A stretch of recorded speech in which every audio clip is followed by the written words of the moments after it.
কত টাকা থাকলে কোরবানি বাধ্যতামূলক? কোরবানি আসলে অনেক ইমামদের মতে ওয়াজিব, সেটা বাধ্যতামূলকই বলা যায়। আবার অনেক ইমামদের মতে কোরবানি করা সুন্নাত। হানাফি মাযহাব অনুযায়ী কোরবানি করা ওয়াজিব। কাদের উপর ওয়াজিব?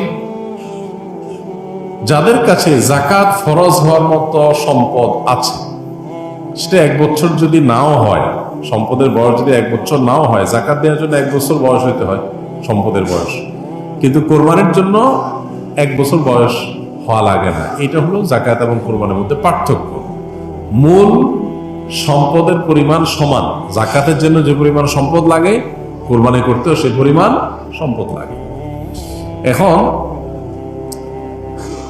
83 বা 85 গ্রাম, বা আমরা রূপায় ভরিতে বললে 52.5 ভরি রূপার মালিক অথবা রূপা কেনার মতো টাকা কার কাছে থাকলে তারপরে হজ, তারপরে কোরবানি আবশ্যক বা ওয়াজিব। তো এইটার বাজার মূল্য এখন হিসেব করলে 80-85 হাজার টাকা প্লাস মাইনাস হয়, খুব বেশি না। এই টাকা যদি কারোর কাছে থাকে ঋণ মুক্ত, তাহলে সেক্ষেত্রে তারপরে কোরবানি আবশ্যক, তারপরে কোরবানি করতে হবে।